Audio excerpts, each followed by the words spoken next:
Hello, welcome back to the session as we talk about debt elimination. So I think I'm going to do a three-part series. I will give you a heads up.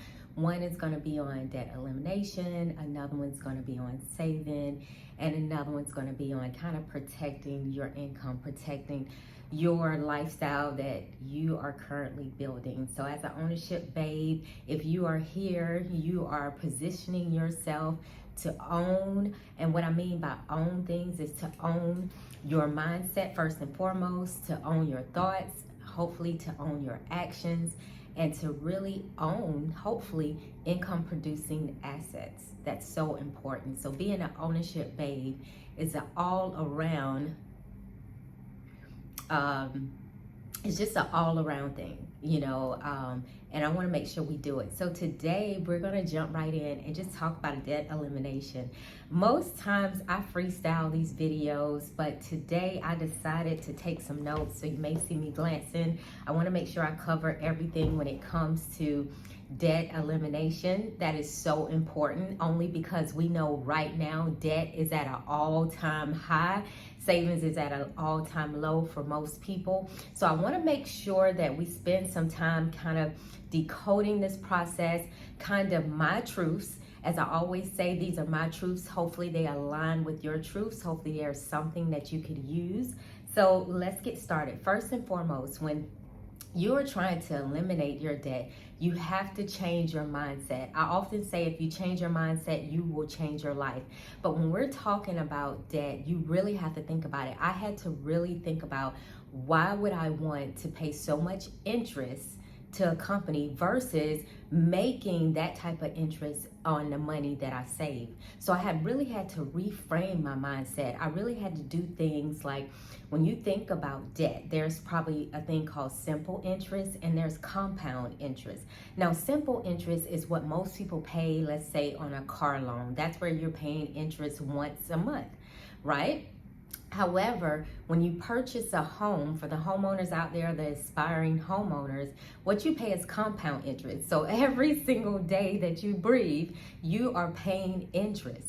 Now, compound interest, now I know that seems horrible. However, when I was reframing my mindset, I was like, well, compound interest, there's only one time when it's good. And that's when your money is compounding and earning interest maybe every day, but not when you're actually paying out interest. So I really had to understand what the banks were doing. Because you could go into a bank and you could say, hey, I need a car loan for, I think the average car now, I don't know, they're out of control. The prices are out of control, but let's say somewhere between, I don't know, 50 to 70,000 for a car. And most times, most people are going to try to pay that car off on average about 5 years. Why? Because it's simple interest. But with a home, you go in for, well, you maybe can't find a house for 70,000, but for the sake of this video, let's say if you were going to purchase something, a home for 70,000, they would try to lock you in for 30 years. So when you think about that, you're like, wow, why would the same bank allow me to pay off the same amount in, 5 years or less, but then they'll allow me to pay on this home for 30 years or more? That's because that car is a liability. So the banks want that car off of their books as quick as possible. However, your home is an asset. So that bank, they want to control you. They want to hold on to that asset on their balance sheet for as long as possible. Why? Because if you're laid off, you quit your job, you get sick, something happens, then they will be in position to take your home. And guess what? They'll take all the equity that you have built into that home. So again, I know this video is not just about what the banks are doing, but again, when you're changing your mindset about debt, you really have to grasp an understanding of what these companies, these banks or corporations are doing to enslave, to entrap people financially. And when you understand that, what I just went over, simple versus compound interest, it will position you to change your mindset and to make sure you get out of debt as quick as possible. And that's what I did. One of the things, I can't remember the last time that I've ever, as far as consumer debt, credit card debt, paying any type of interest. Why? Because I want to make sure that anything that I charge, I will immediately pay it off. I will not be enslaved to any type of bank or any situation. And I just kind of went over why. And then you have to look at it, one of the things, because, and I got to refer back to my notes, want to make sure. So one of the things that I did, after I reframed my mindset about debt and why it was so important to get out of debt so quickly, as I started doing a debt elimination program. So I started saying, hey, what do I need to pay off? Pay it off and be done.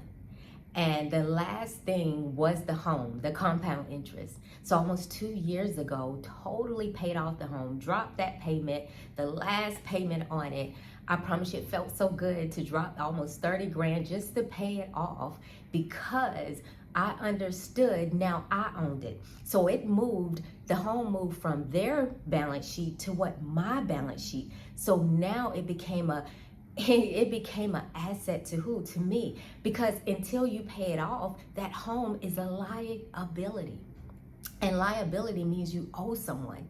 And now you're in position to be enslaved in situations or with banks that you don't want to be in, or even enslaved in jobs that you don't want to be in because of that. So that's one of the main reasons I made sure I paid it off. So I looked at it, started eliminating the debt, and now we're here. Now just being totally debt free. But prior to the home, it had been over many years, 5 years, where again, all credit card, everything paid off, cars paid off. Why? Because I understood simple versus compound interest. I understood I was building wealth for some other corporation or some other bank, but had to make sure I was building wealth for who? For myself. So as I eliminated the debt, I want to close with what this does for you. It positions you to save money. So now any income that comes into my household is a profit. Why? Because I don't have to pay out to anyone. Of course, I have a home and I have to pay the expenses to run the home, but I don't have to worry about car payment. I don't have to worry about credit card payment. I don't have to worry about a mortgage. So everything is a win-win. Because you might say, well, why would I want to be debt-free? This is why. Because now everything's a profit. So now instead of someone else earning interest on your money, you will be earning interest on your money. And often I say you become your own banker. So I become my own banker. So I never think about if I have to go, an emergency arise, guess what? I'll borrow money from myself. I'll pay myself back the interest instead of going to a bank that's probably going to lock me into an unfair loan. So why am I saying this? I'm saying this because debt freedom is so freeing. And right now, there's not many people that are really talking about it. A lot of people are talking about, spending money and things that you spend money on. But when you talk about saving money and saving interest, people cringe. And it doesn't matter where you are. At any point in time, you can make the decision. You can make the decision to get out of debt, save money so that you can be financially free. So I challenge you, number one, reframe your mindset.